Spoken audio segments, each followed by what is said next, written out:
habiéndole pedido al Señor que nos bendiga, empezamos nuestra lectura.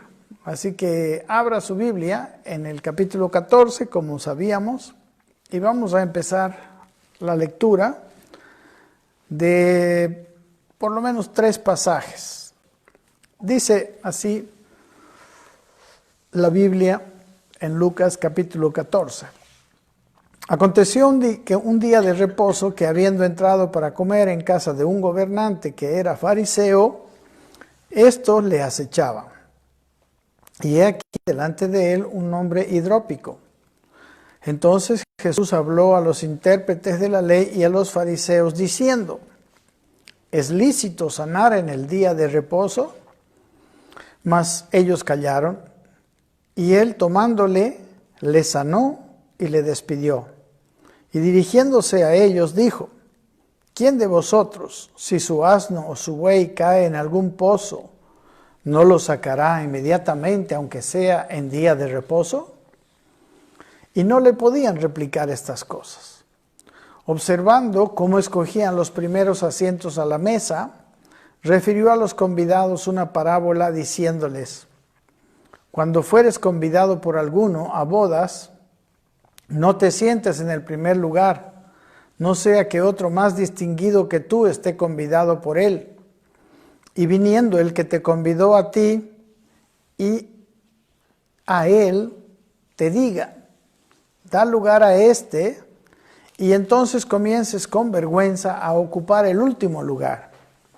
Mas cuando fueres convidado, ve y siéntate en el último lugar, para que cuando venga el que te convidó, te diga: amigo, sube más arriba. Entonces tendrás gloria delante de los que se sientan contigo a la mesa. Porque cualquiera que se enaltece será humillado, y el que se humilla será enaltecido. Dijo también al que le había convidado: cuando hagas comida o cena, no llames a tus amigos, ni a tus hermanos, ni a tus parientes, ni a vecinos ricos, no sea que ellos a su vez te vuelvan a convidar y seas recompensado. Mas cuando hagas banquete, llama a los pobres, los mancos, los cojos y los ciegos, y serás bienaventurado, porque ellos no te pueden recompensar, pero te será recompensado en la resurrección de los justos. Amén. Muy bien.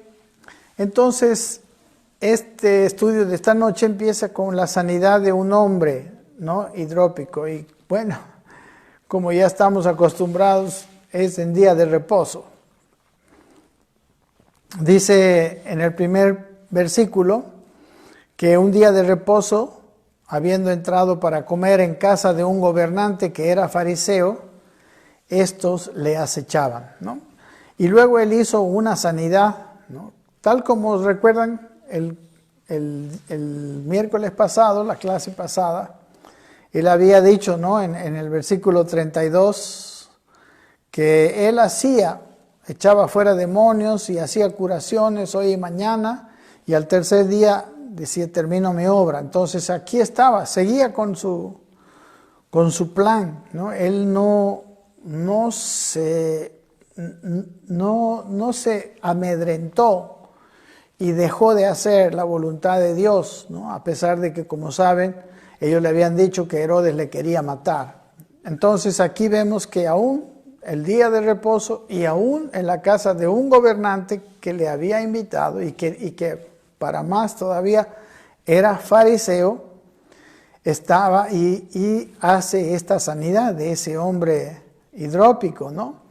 Vemos, ¿no?, que ni los prejuicios religiosos ni las amenazas, él estaba determinado a hacer la voluntad de su Padre. Lo mismo nosotros necesitamos estar así, determinados de hacer la voluntad de Dios. Dice la Biblia que él entraba ahí y estaba a la mesa del gobernante, y los que era fariseo, dice, estos le acechaban. ¿A quién se refiere estos? A los fariseos, ¿no? Le acechaban. La palabra acechaban es una palabra en el griego paratereo, que quiere decir observar escrupulosamente, pero con malas intenciones, ¿no? Observar detenidamente, ¿no? Y vemos que en realidad eso era lo que ya los escribas y los fariseos estaban haciendo contra Jesús, tristemente. En el Lucas capítulo 11, 54, podemos ver que, y ya lo habíamos visto cuando hemos estado en las enseñanzas de Lucas 11, que dice que acechándole y procurando cazar alguna palabra de su boca para acusarle. Entonces ellos iban y lo estaban observando a ver si metía la pata en cualquier cosa, ¿no? ¿Por qué? Porque en este momento, más o menos desde este instante, él les confrontó, ¿no? Si quieren leer un poquito más atrás, en Lucas 11, 52, les dice: ay de vosotros, intérpretes de la ley, porque habéis quitado la llave de la ciencia, y vosotros mismos no entrasteis, y a los que entraban se lo impedisteis. Y dice, diciéndoles él estas cosas, los escribas y los fariseos comenzaron a estrecharle en gran manera y a provocarle a que hablase de muchas cosas, acechándole, es la misma palabra, y procurando cazar alguna palabra de su boca para acusarle, ¿no? Tristemente, mis queridos hermanos, su actitud no era de arrepentimiento, su actitud rechazaba, ¿no? Rechazaba las verdades que les estaba diciendo, ¿no? Y creo que aquí podemos parar un poco y hacer una aplicación. Y la aplicación en forma de pregunta sería: ¿cómo es nuestro corazón con las personas que nos contrarían, ¿no? o que nos corrigen? La actitud más errada es esta, la de los fariseos, que ellos estaban yendo en contra de él, ¿no? Pero sabemos que aunque no sea con la intención de que nosotros nos arrepintamos, de todas maneras, cuando la gente nos contraría, no podemos tener esa actitud. Miren, en el Sermón del Monte, ellos procuraban acecharle y hasta estaban procurando matarle, ¿no? En el capítulo 5, el Señor dijo: amad a vuestros enemigos, bendecid a los que os maldicen, haced bien a los que os aborrecen, y orad por los que os ultrajan y os persiguen, para que seáis hijos de vuestro Padre que está en los cielos, que hace salir su sol sobre malos y buenos, que hace llover sobre justos e injustos. O sea, la actitud que tenía Jesús hacia ellos, si ustedes se dan cuenta, él no estaba parando de hacer las cosas. Y aunque pareciera lo contrario, en realidad Jesús deseaba que se arrepintiera. Y aunque pareciera que él estaba como más bien queriendo contrariarles, él en realidad estaba queriendo sí contrariar las mentiras, a ver si alguno se arrepintiera. Siempre el Señor está en ese plan, ¿no? Porque ya había un juicio sobre la religión, ¿no? Dice en el versículo 34 que él tenía un sentimiento no de rabia, sino de compasión. Jerusalén, Jerusalén, que matas a los profetas y apedreas a los que te son enviados. Dice: ¿cuántas veces quise juntar a tus hijos como la gallina a sus polluelos debajo de sus alas? Y no quisiste. Mire, la actitud de Jesús era juntar a sus hijos, a los hijos de Jerusalén, dentro de los cuales precisamente estaban como principales los fariseos, juntar como la gallina a sus polluelos, con amor, con cariño. Y ahora, como el cariño no bastaba, él empieza a enfrentarles. Porque miren, si usted tiene su Biblia, unos versículos más atrás, en el capítulo 13, pasó lo mismo con la mujer en el día de reposo. Si usted se acuerda, o si usted puede ver, entonces él también la sana, igual que ahora a este hidrópico. ¿no? Entonces, podemos ver que es, el versículo 2 dice, y aquí que estaba delante de él un hombre hidrópico. Un hidrópico es una persona, una enfermedad que se llama hidropesía. Las personas que tienen esta enfermedad se hinchan, ¿no? Tienen lo que ellos llaman un edema, yo no sé muy bien, pero yo me imagino que era una enfermedad muy visible. Bueno, Lucas es muy específico en este aspecto, él era médico, ¿verdad? Entonces él habla y dice que había un enfermo de hidropesía, estaba ahí, ¿no? Estaba en medio de la cena, todos estaban sanos, ¿no? Me imagino, pero había este hombre que estaba visiblemente enfermo, ¿no? Porque es una enfermedad, la hinchazón, muy visible. Y él, como tenía compasión, y lo que hace, ¿no? Aquí dice que él hermano, él es una persona que quiere que ellos de alguna forma se arrepintieran. Miren cómo arma este asunto el Señor Jesucristo, ¿no? Entonces, dice que versículo 3 dice que Jesús habló a los intérpretes de la ley y a los fariseos diciendo, ¿es lícito sanar en el día de reposo? En otros lugares, como en Lucas 11, él les dice, ay de vosotros hipócritas. O sea, la confrontación es muy fuerte y es casi difícil muchas veces confrontar a alguien de esta manera y no ganársela, digamos, la contraria, ¿no? La antipatía. Pero en este caso, él simplemente hace una pregunta, ¿no? Él dice, como hace poco, ¿no? Miren, en el capítulo 13, ¿qué le dice? Cuando el principal de la sinagoga, en el versículo 14, le dice que el principal de la sinagoga estaba enojado de que Jesús hubiese sanado en el día de reposo, ¿no? Y que le dijo a la gente, dice, 6 días hay en que se debe trabajar, en estos pues venid y sed sanados en el día de reposo. Entonces aquí el Señor respondió y dijo, hipócrita, mire, le va bien fuerte. Cada uno de vosotros no desata en el día de reposo su buey o su asno del pesebre y lo lleva a beber.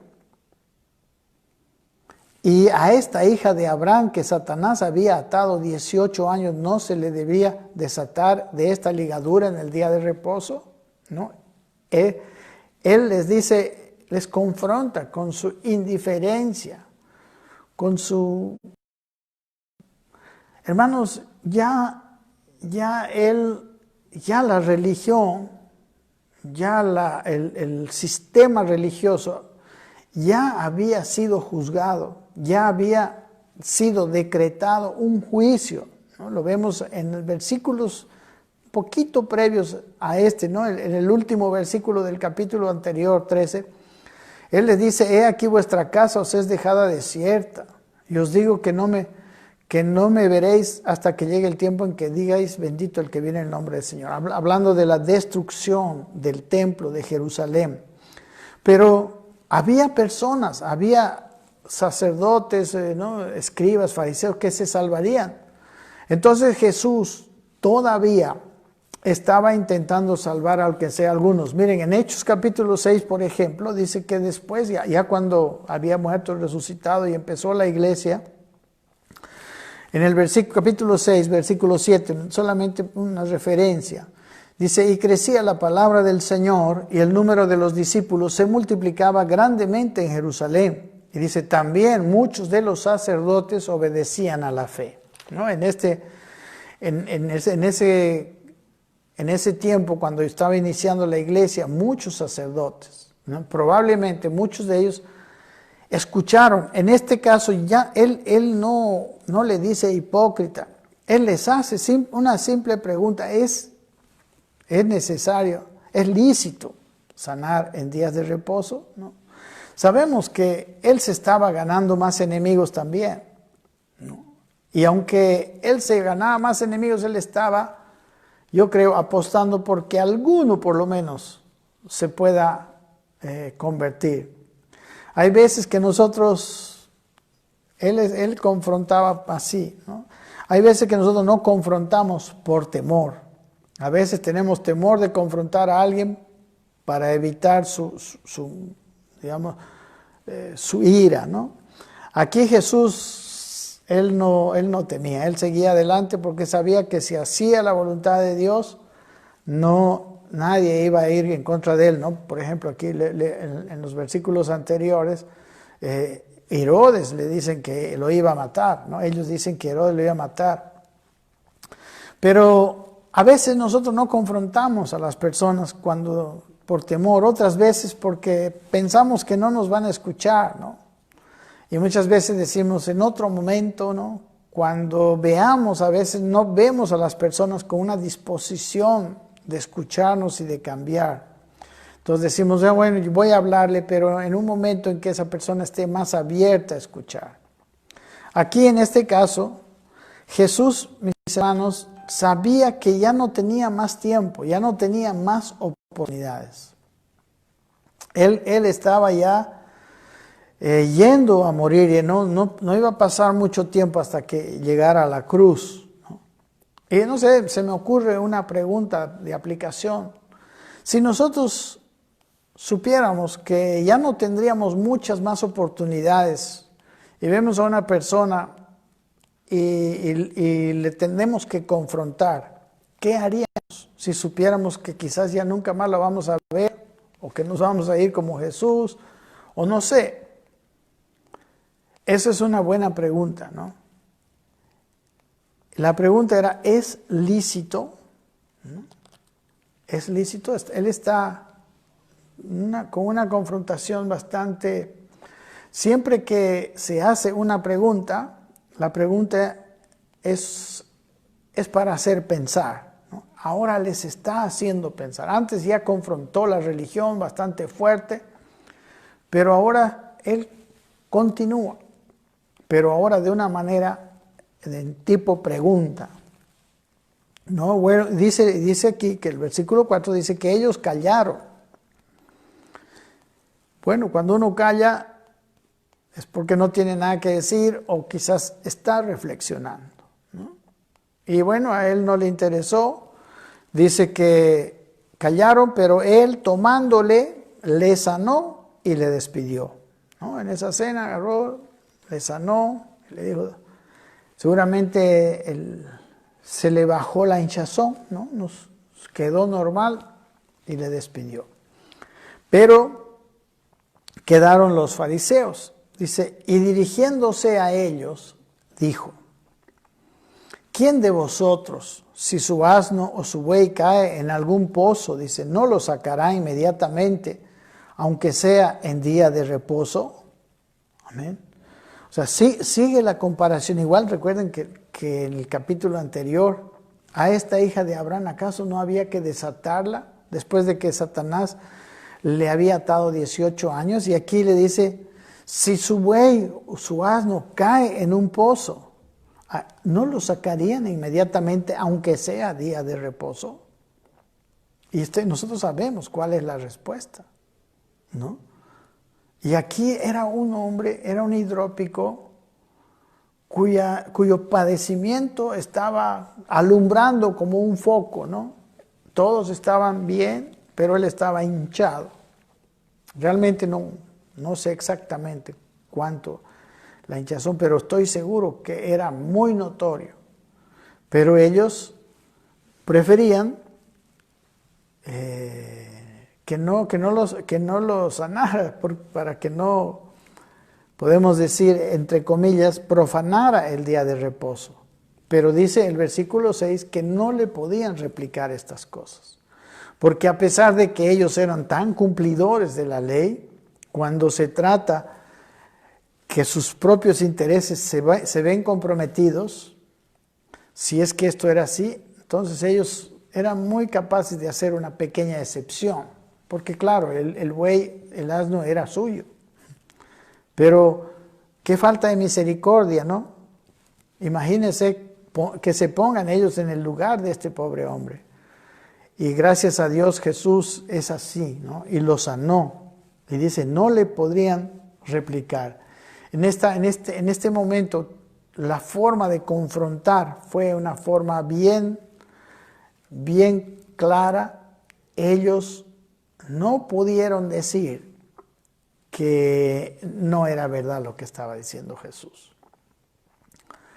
Bueno, esto podemos ver acerca de confrontar a otras personas, a entender que hay también otras maneras buenas de confrontar, no siempre acusando, no siempre diciendo, como a veces también Jesús conoce, ¿no?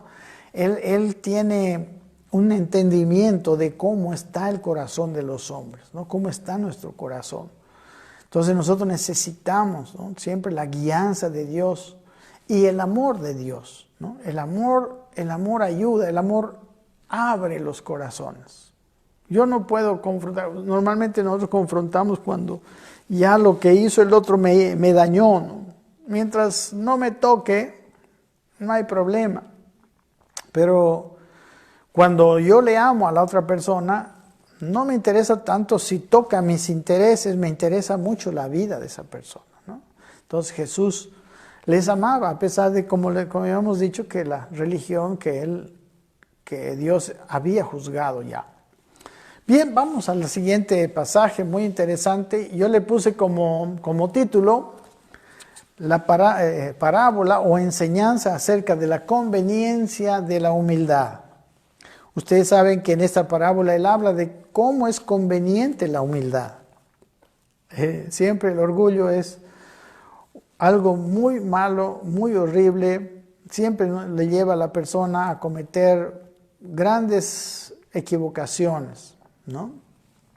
En el versículo 7, dice, observando, dice, cómo escogían los primeros asientos a la mesa, refirió a los convidados una parábola diciendo, ¿no? ¿Qué son los primeros asientos en la mesa? En realidad son lugares muy distinguidos, ¿no? Me acuerdo, por ejemplo, que la mamá de Jacobo y Juan le pidió a Jesús que sus hijos se sienten uno a la derecha, otro a la izquierda, ¿no? Entonces, y según este versículo, el versículo 8 dice, cuando fueres convidado por alguna de las bodas, no te sientas en el primer lugar, no sea que otro más distinguido que tú esté convidado por él. O sea, los primeros sitios, según el contexto, eran los lugares donde se sentaban las personas más distinguidas, ¿no?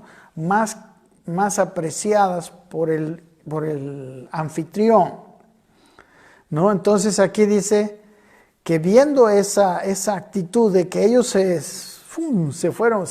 querían ganar los primeros lugares, los lugares, podemos decir, de distinción,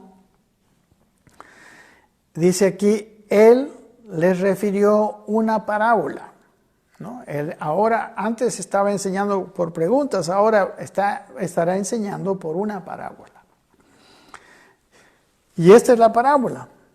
Dice el versículo 8, cuando fueres convidado por alguno a bodas, ¿no?, a un evento de bodas, no te sientes, dice, en primer lugar, no sea que otro más distinguido que tú esté convidado por él, ¿no? Entonces la parábola le dice que si uno es convidado, es un consejo, ¿no? No, usted no se siente en el primer lugar. ¿Por qué dice? Porque puede ser que haya otro invitado más apreciado que usted. Y dice el versículo 9, y viniendo el que te convidó a ti y a él, te diga, dice, da lugar a este, y entonces comiences con vergüenza a ocupar el último lugar. Amén. Entonces, aquí le está diciendo que, pues, si ellos estaban tan deseosos de ocupar el primer lugar, que es muy posible que iban a ser humillados. Amén. Como dice el corolario, el versículo 11 es el corolario maravilloso de esta palabra. Dice, porque cualquiera que se enaltece será humillado y el que se humilla será enaltecido. Entonces, si ellos estaban con esa actitud, él estaba corrigiendo, estaba enseñando. Y le dice el versículo 10, mas cuando fueres convidado, dice, ¿no? Ve y siéntate en el último lugar, para que cuando venga el que te convidó, te diga, ¿no? Amigo, sube más arriba. Entonces tendrás gloria delante de los que se sientan contigo a la mesa, ¿no? Entonces, mis queridos hermanos, cuando nosotros queremos enaltecernos, cuando una persona se enaltece, es fácil de humillar, es fácil, como dice aquí, de avergonzar. Pero cuando una persona se humilla, nadie te va a poder humillar más, ¿no? Incluso, ¿no? Puede ser que seas enaltecido. Entonces, aquí nos está mostrando, ¿no? Ese corolario, esa enseñanza bíblica, ese principio que nosotros tenemos que tomar en cuenta, igual que los fariseos y los que estaban ahí alrededor de Jesús, ¿no? Dice que cualquiera que se enaltece, ¿no?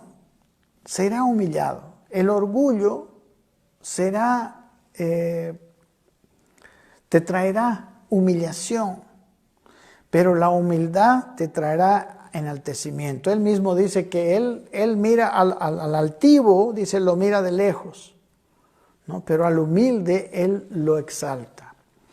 Tanto Dios como la gente, todo el mundo, todos entendemos eso, pero no sé por qué las personas quieren enorgullecerse, quieren aparecer, quieren estar en los mejores lugares.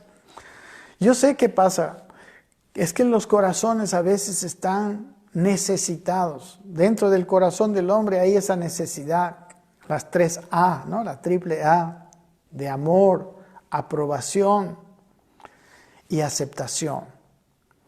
Y quizás ellos no han sido llenados de esas 3 necesidades. Y en realidad, la verdad es que el único que puede llenar el corazón es Dios. Entonces, como hay ese vacío, hay esa autoestima que está mal en el corazón del hombre sin Dios, lo que el hombre busca es pues estar en esos lugares de autoridad. Pero tristemente ellos mismos saben que esos lugares de autoridad le van a traer humillación. O sea, como que quiere llenar ese vacío viendo que los demás lo miren de abajo y él como que haciéndose al grande, pero esas personas que están enalteciéndose, todos sabemos, no le cae bien a nadie. Los demás lo humillan. Entonces, por tratar de llenar un vacío interno que tiene el ser humano, está trabajando y está haciéndose más antipático a las mismas personas, con las que quiere, vamos a decir, suplir ese vacío, esa necesidad que tiene. El orgullo, mis queridos hermanos, es una cosa que Dios aborrece en toda la Biblia.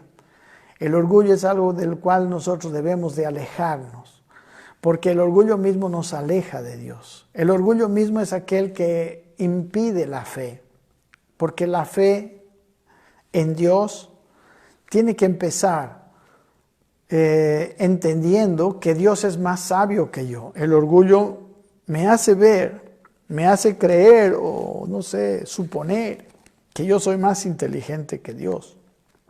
El orgullo me hace, no sé, me engaña y me hace tomar decisiones que no son sabias, que no son como Dios quisiera. ¿Ok? Entonces el Señor dice, el orgullo no nos conviene. El que vive para su orgullo, y en realidad es muy triste ver, la gente vive para tener más poder, tener más fama, tener más plata. Pero ninguna de esas 3 cosas satisfacen. Y todas ellas le causan más problemas. El que tiene más orgullo, para esa persona es más fácil que la gente lo humille. Entonces siempre tiene que defender. El que tiene más dinero también tiene que cuidar su dinero porque es al que más le quieren robar. Porque un pobre bueno, pues le pueden robar alguna cosita, pero a un rico está todo el tiempo cuidando eso.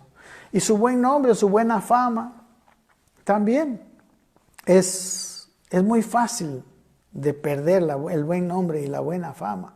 Entonces, mis queridos hermanos, el mundo está en una carrera hacia conseguir algo que al final de cuentas es contrario a su propia vida. Es contrario a su propia felicidad y a su propia paz. Es más, el orgullo, miren, es tan terrible que nos impide aceptar la gracia de Dios. Nos impide ver que Dios es un Dios de gracia y que todo lo que tenemos, lo que somos y lo que hemos conseguido es por su propia gracia nada más. Nos aleja de la mayor bendición que tiene el Evangelio, que es la gracia de Dios. La mayor bendición que nosotros podemos tener es por gracia, porque le creemos que es un Dios que nos ama de sí mismo, porque Él es amor, no porque nosotros somos dignos de amor, sino porque es su naturaleza. Y Él puede dar su amor, puede bendecirnos, simplemente porque nosotros somos lo suficiente humildes para poder decir, sí, gracias Señor. Yo sé que no lo merezco, pero amén. Lo recibo con todo mi corazón. Y te creo que tú me lo estás dando por amor. Tantas cosas que Dios nos ha dado por amor. Y aquellos que viven luchando en la vida, Él les dijo, vengan a mí ustedes que están trabajados y cargados, yo les voy a hacer descansar. La enseñanza de la gracia de Dios es central en el Evangelio. Miren, el siguiente pasaje que habíamos leído está desde el versículo 12 hasta el versículo 14. Yo le puse 2 clases de recompensa, ¿no? Y también de motivación. O sea, la recompensa viene según la motivación. Al final vamos a entender esto. Miren, versículo 12 dice, dijo también al que le había convidado, cuando hagas comida o cena, no llames a tus amigos, ni a tus hermanos, ni a tus parientes, ni a vecinos ricos, no sea que ellos a su vez te vuelvan a convidar y seas recompensado. Mas cuando hagas banquete, llama a los pobres, los mancos, los cojos, los ciegos, y serás bienaventurado, porque ellos no te pueden recompensar, pero te será recompensado en la resurrección de los justos. Aquí hay varias cosas muy interesantes y muy importantes que considerar. Bueno, empecemos, que él le habla esto al que le había convidado. ¿Quién era el que le había convidado? Dice en el versículo 1 que era un gobernante que era fariseo, ¿no? Le habló al gobernante fariseo y le dijo, cuando hagas comida o cena, bueno, no sé cuánta gente importante estaría ahí, ¿no? Y se ve que era una cena donde había personas de mucha importancia, por eso había ese deseo de ganar el primer lugar para ser visto por los demás, ¿no? Yo estoy en el primer lugar de este gobernante, entonces debo ser su amigo, entonces estoy en la foto, ¿no? Entonces, si salgo en la foto, quiere decir que soy importante. Pero él le dice, miren la enseñanza, ¿no?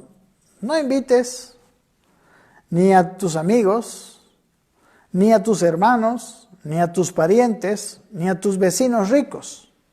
No sea, dice, que ellos a su vez te vuelvan a convidar y seas recompensado. Amén. Entonces dice, el asunto, ¿cuál es la característica de las personas a las que él dice que no le conviden? Es que ellos tienen la capacidad y que seguramente van a volverle a invitar. O sea, ellos van a recompensar su invitación. Aquí yo puse unas cuantas aplicaciones que me parece que pueden abrirnos algunas cosas de nuestra vida, ¿no? Miren, toda acción, aquí puse toda acción o dádiva que procura recompensa celestial debe ser anónima, ¿no? Aquí es lo que dice, ¿no? Entonces, más bien, miren, está en Mateo capítulo 6, en el Sermón del Monte. También hablando de las personas, como los hipócritas, que aquí dice, miren, en el capítulo 6:1 dice lo mismo, ¿no? Dice, guardaos de hacer vuestra justicia delante de los hombres para ser vistos de ellos, ¿no? Ellos, de otra manera, dice, no tendréis recompensa de vuestro Padre que esté en los cielos. O sea, si ellos están haciendo obras de justicia para ser vistos por los hombres, dice, no les va a dar su Padre recompensa. Aquí dice que si él invita a este otro grupo de personas, los cojos, ¿no? Los pobres, los mancos y los ciegos, que definitivamente no le van a poder devolver la invitación, entonces él dice, si tú lo haces a ellos, entonces vas a ser recompensado, ¿no? En la resurrección de los justos, dice, ¿no? Y vas a ser, también es otro punto muy lindo que lo vamos a ver un poquito más allá, y serás bienaventurado. Amén. Entonces aquí, en este capítulo 6 del Sermón del Monte, él habla de que tengan cuidado, la misma enseñanza, pero aquí pone un poquito más, o sea, aquí como saca a luz el corazón, ¿no? El para qué ellos iban a hacer justicia en este caso, ¿no? Guardaos de hacer vuestra justicia delante de los hombres para ser vistos de ellos. Esa es la motivación. Hago justicia para que me vean. De otra manera, dice, si sigues haciendo así, no tendrás recompensa de vuestro Padre que está en los cielos. Versículo 2 dice, cuando pues des limosna, no hagas tocar trompeta delante de ti como hacen los hipócritas en las sinagogas y en las calles para ser alabados por los hombres. De cierto os digo que ya tienen su recompensa. ¿No? Entonces, cuando tu motivación es ser alabado, como dice aquí, incluso hacían tocar trompeta, y como hacen los hipócritas, y ya, wow, ya tienen su calificativo, en las sinagogas y en las calles para ser alabados por los hombres. De cierto que ya tienen su recompensa. ¿Cuál es la recompensa? La alabanza de los hombres, ¿no? Los fariseos y los escribas eran gente famosa, sí, alabada por la gente, que no conocía sus corazones, pero Jesús conocía el corazón. Es tremendo mirar cómo lo que los hombres tienen por algo muy, muy grande puede no ser verdad.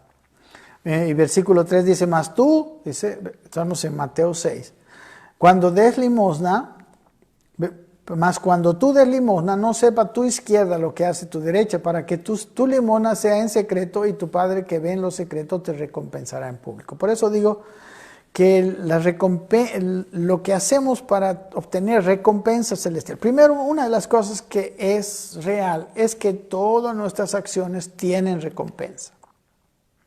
Todo, lo bueno, lo malo, tiene recompensa.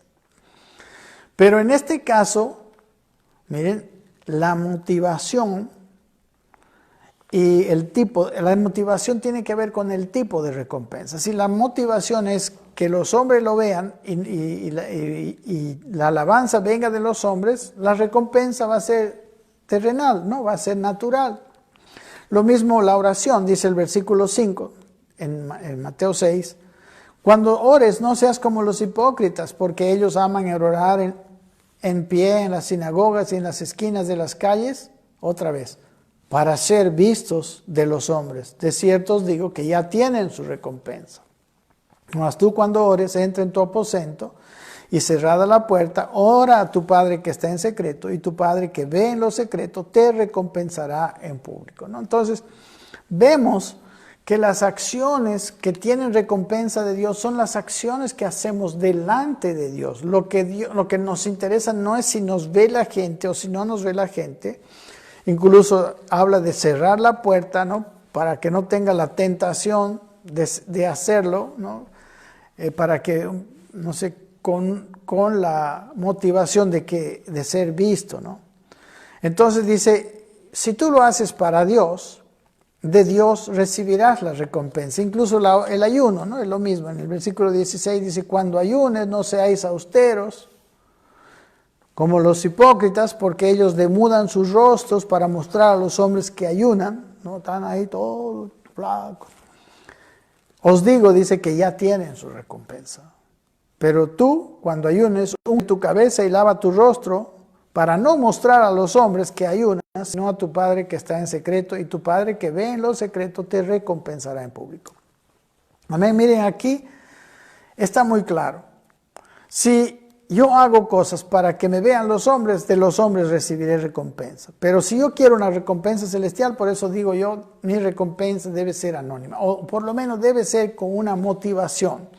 No es que, por ejemplo, tú cierres la puerta siempre que tengamos que orar. Jesús también oró delante de la gente. Y Él oró también para que la gente escuche. El punto es que lo que no estaba buscando Él es la recompensa de los hombres, ¿no? O que los hombres lo admiren por la clase de oración que Él hacía. No, él cuando oraba a Padre sabía que el Padre le contestaría, ¿no? Sabe que su oración tiene efecto, ¿no? Los fariseos y los hipócritas, su problema es que perdieron la fe. Y ya no creen que su oración tenga efecto, tenga poder, porque ya no creen que Dios sea grande y que sea contestador de las oraciones. Por eso la palabra aquí en Mateo más adelante dice es pedid y se os dará. Vuestro Padre Celestial da buenas cosas. La segunda aplicación que yo puse aquí, no esperes recompensa celestial cuando has buscado también la natural, ¿no? Hermanos, hay veces que nosotros tenemos motivos mezclados. Y aquí está muy claro, no invites a estos, invitas a los otros. O por lo menos si tú quieres recompensa celestial, si tú quieres ser bienaventurado y que se te recompense y que la recompensa venga de Dios, entonces tu motivación no debe ser una recompensa natural, ¿no? Hay personas, mis hermanos, que incluso creen que Dios está en deuda con ellos por las grandes obras que están haciendo. No entienden que todo lo que ellos tienen, incluso su vida, su salud, todo eso, es una dádiva de Dios. Dios es el dueño de todo, quiéranlo o no lo quieran. Y cuando ellos hacen algo para Dios, supuestamente, simplemente están haciendo, devolviendo, si acaso no, siempre menos de lo que Dios les dio a ellos, ¿no?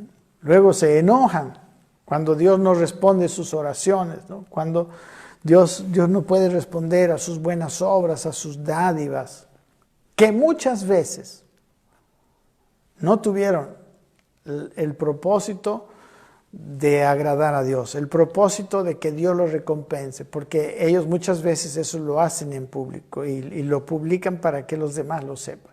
Pero aquí es muy claro el mensaje, ¿verdad? Y luego otra cosa que puse aquí, una dádiva sincera, fruto de la naturaleza de Dios, no busca recompensa terrenal, ¿no? O sea, una cosa es yo dar una dádiva, hacer una dádiva buscando recompensa, y otra cosa es hacerlo por compasión, hacerlo por otras motivaciones. Miren, en 1 Corintios capítulo 13, que es el capítulo del amor que todos conocen, aquí habla de que la única motivación válida para que nuestras acciones, podemos decir, encuentren recompensa de Dios, es el amor. Ni los mayores dones, ni el ejercicio de los dones espirituales, ni las dádivas. Miren lo que dice. Los 3 primeros versículos vamos a leer, 1 Corintios 13. Dice, si yo hablase lenguas humanas y angélicas, si no tengo amor, vengo a ser como metal que resuena o címbalo que retiñe, ¿no? Si habla lenguas humanas o lenguas angélicas, es un hombre que tiene el don de lenguas. Si no tiene amor, o sea, los dones para Dios no sirven. Es más, un don que uno tiene es algo que Él le dio Y es una dádiva gratuita. Y nunca, Dios no nos da los dones a nosotros porque lo merecemos. Dios nos da los dones porque son la capacitación para servir a los demás. Los dones son, aparte de los dones naturales, que pueden ser la inteligencia, la vida, la salud, los dones espirituales incluso son para que nosotros edifiquemos, para que sirvamos. Amén. Y dice, pero si no tenemos amor, el ejercicio de esos dones no nos, dice aquí, somos como, dice, metal que resuena o címbalo que retiñe, ¿no? Yo estaba hablando lenguas aquí y hay lenguas espirituales, lenguas angélicas, pero sin amor es un ruido, no es ni siquiera agradable al oído, retiñe. Versículo 2 dice, y si tuviese profecía y entendiese todos los misterios y toda ciencia, y si tuviese toda la fe, que de tal manera que trasladase los montes, y no tengo amor, nada soy.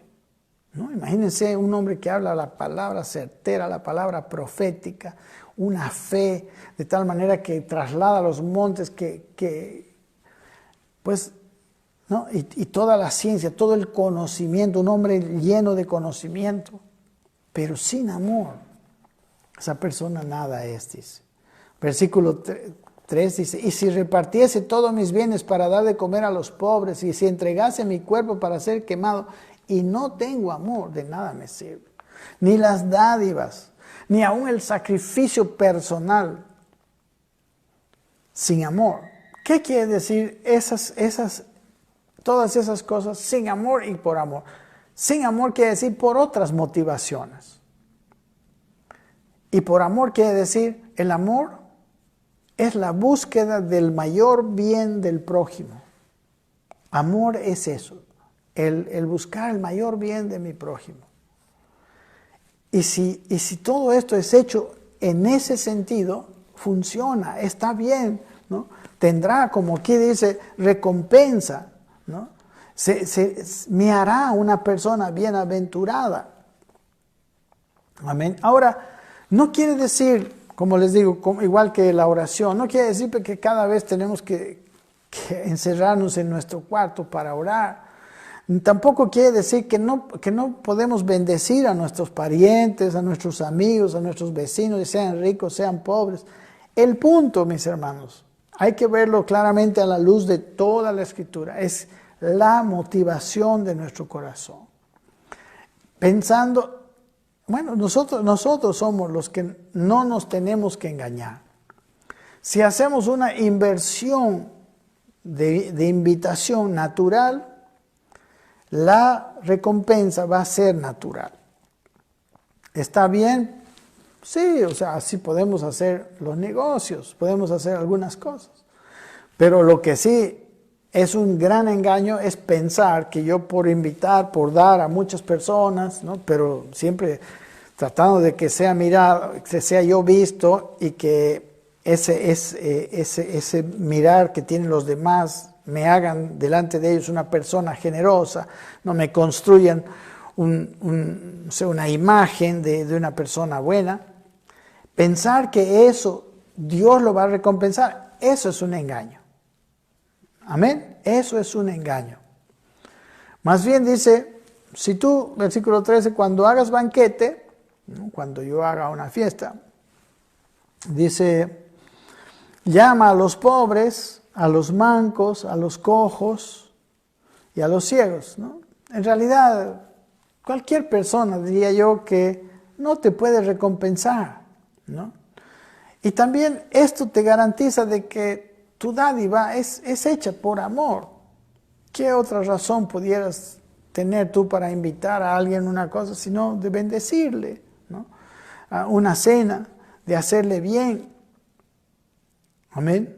Entonces, la enseñanza de Jesús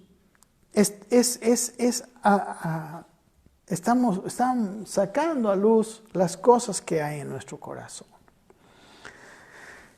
Y dice el versículo 14, muy interesante, que, bueno, la recompensa de los demás puede ser interesante, ¿no? te van a volver a invitar, digamos, ¿no? O vas a tener también lo mismo que tú das, inviertes, a veces vas a ganar, alguno quizás lo invitas y nunca te va a invitar, pero son recompensas naturales. Pero el que tiene la recompensa celestial, aquí en el versículo 14, lo llama y serás bienaventurado. Cuando hay una recompensa que es celestial, esa recompensa te hace bienaventurado, doblemente feliz, ¿no? El Sermón del Monte empieza con las bienaventuranzas. Dios quiere que nosotros seamos personas felices. De hecho, Él sabe que si Él llena nuestro corazón, es el único estado en el cual un ser humano puede ser feliz. Porque aparte de todo lo que puede tener exteriormente, lo más importante es que adentro está lleno. Amén. Es más bienaventurado el que disfruta de la recompensa celestial que de las recompensas naturales. Miren, a mí me parece que aquí hay algo muy importante que ver.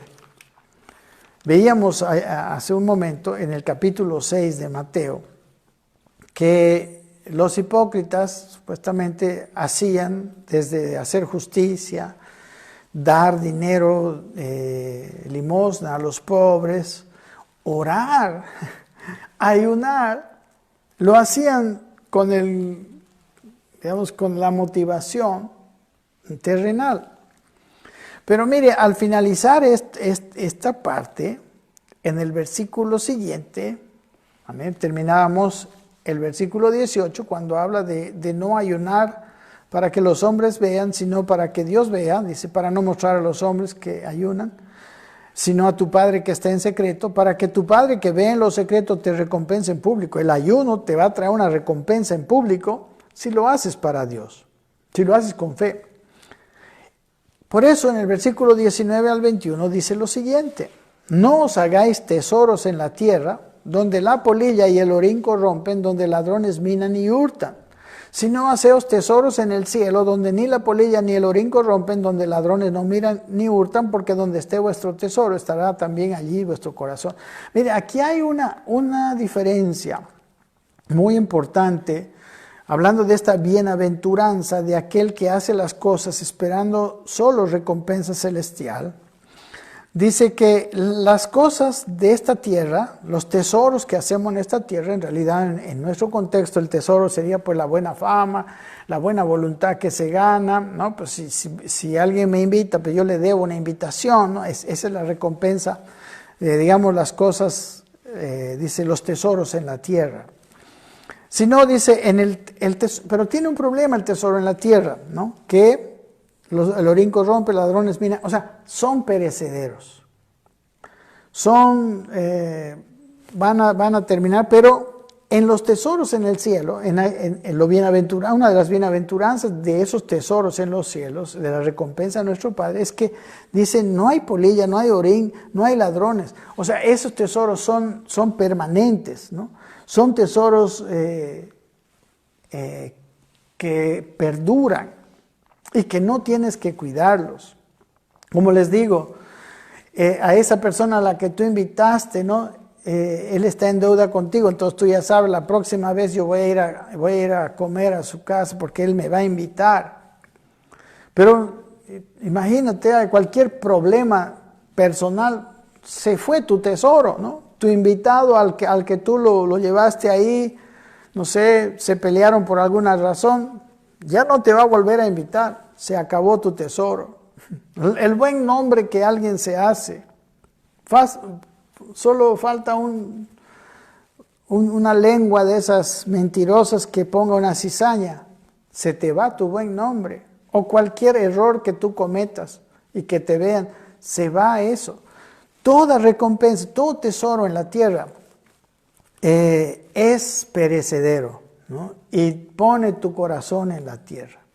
Pero mire, el tesoro que está en los cielos, miren, en este mismo contexto de Mateo 6, habla de que el tesoro en los cielos también nos trae recompensas terrenales. Porque desde el versículo 25 al versículo 34 nos dice, ¿no?, que no nos afanemos, dice el versículo 25, no os afanéis por vuestra vida, qué habéis de comer o qué habéis de beber, ni por vuestro cuerpo, qué habéis de vestir. O sea, dice, no nos afanemos por nuestras necesidades materiales. Y miren, en el versículo 32 nos dice lo siguiente, porque los gentiles buscan todas estas cosas. ¿Ven? Ese gobernante que les había invitado a esa cena era como los gentiles que buscaba recompensas. Bueno, suponemos, ¿no? Suponemos que buscaba recompensas de que otra gente después le tenga que devolver la invitación, le devolver el favor, ¿no? Pero dice, los gentiles buscan todas estas cosas. El tipo de invitación así es para alguien que busca estas cosas que, como dice antes, son perecederas. Pero dice el versículo 32, pero vuestro Padre Celestial sabe que tenéis necesidad de todas estas cosas. Cuando yo busco la recompensa celestial, tengo que entender que tengo un Padre que también sabe que yo tengo necesidades naturales, materiales. Amén. Entonces yo busco las recompensas materiales, puedo tener recompensas materiales que no me van a durar mucho. Busco las recompensas celestiales y mi Padre, que es el que me va a recompensar, sabe, aquí dice que tengo necesidad de todas estas cosas. Y dice el versículo 33, mas buscad primeramente el reino de Dios y su justicia, y todas estas cosas os serán añadidas. Entonces Él, como Dios de gracia, nos dará junto con las recompensas celestiales, la paz, la vida, aquellas cosas que no se pierden, ¿no? Porque no hay tesoro, no hay ladrones, esas recompensas no se corrompen, ¿no? Son incorruptibles, son eternas. Entonces su provisión también es así. Si yo permanezco buscando el reino de Dios y su justicia, estas cosas me serán añadidas. Amén. Por eso yo puedo vivir una vida sin afán, según estos versículos. Amén. Y solo este punto más, ya queriendo llegar al final. Lo que dice aquí es muy interesante, dice, y serás bienaventurado. Estamos en el último versículo de lo que tocaba para hoy, capítulo 14, versículo 14 de Lucas. Nunca nos hemos salido, hemos ido a otros versículos, pero estamos estamos tratando de entender esto. Y dice, y serás bienaventurado porque ellos no te pueden recompensar, pero te será recompensado en la resurrección de los justos. Miren, solamente este detalle quiero mostrarles más de este último versículo. La palabra resurrección en este pasaje es la palabra anástasis. Y este anástasis no se habla de resurrección. Su traducción es levantamiento, porque viene de dos palabras, ana, que quiere decir arriba, y histemi, que quiere decir poner en pie. Lo que debería decir aquí, que serás bienaventurado porque ellos no te pueden recompensar, pero te serás recompensado en el levantamiento de los justos. ¿Amén? Por ejemplo, esa misma palabra, anástasis, está en el capítulo 2 aquí de Lucas, cuando habla del ministerio de Jesús, en el 2:34, cuando habla Simeón, dice, y los bendijo Simeón, ¿no? Estaba María con José y con el bebé. Y dice, y los bendijo Simeón y dijo a su madre María, he aquí, está puesto para caída y para levantamiento de muchos en Israel y para señal que será contradicha. Aquí, levantamiento es la misma palabra que allá se traduce resurrección, y en este contexto no estaba hablando para resurrección, sino el levantamiento de muchos en Israel. Porque la palabra que se usa para resurrección está, por ejemplo, en Lucas capítulo 24, Cuando resucitó el Señor Jesucristo, en el versículo 6, por ejemplo, dice, no está aquí, ¿no? Cuando en la mañana vieron las mujeres, ¿no? Y no hallaron el cuerpo del Señor, y vieron dos varones, dice, con vestiduras resplandecientes, y dice, tuvieron temor, ¿no? Y estos hombres, que eran ángeles, les dice, ¿por qué buscáis entre los muertos al que vive? Y el versículo 6 dice, no está aquí, sino que ha resucitado.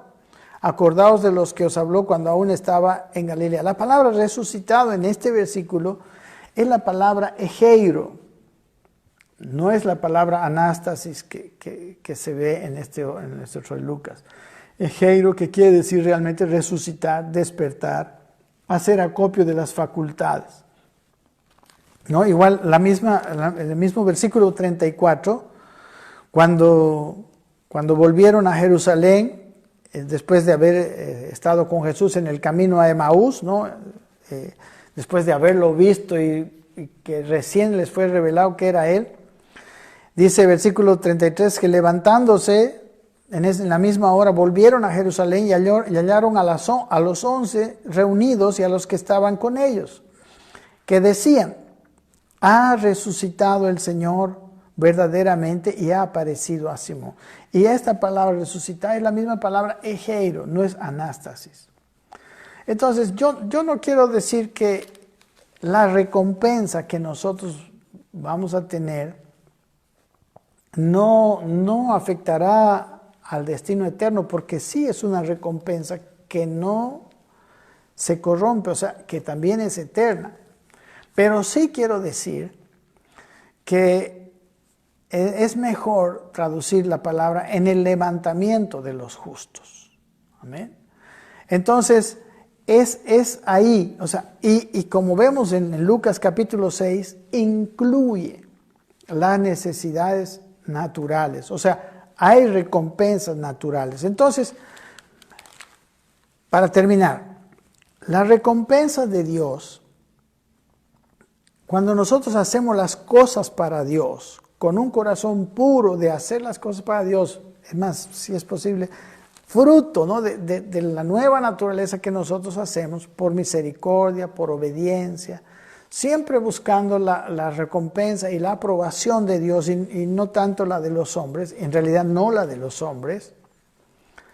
Claro, si los hombres nos dan recompensa, gloria a Dios, pero no es esa nuestra motivación. Si nuestra motivación es realmente así de pura, la recompensa es celestial, ¿no?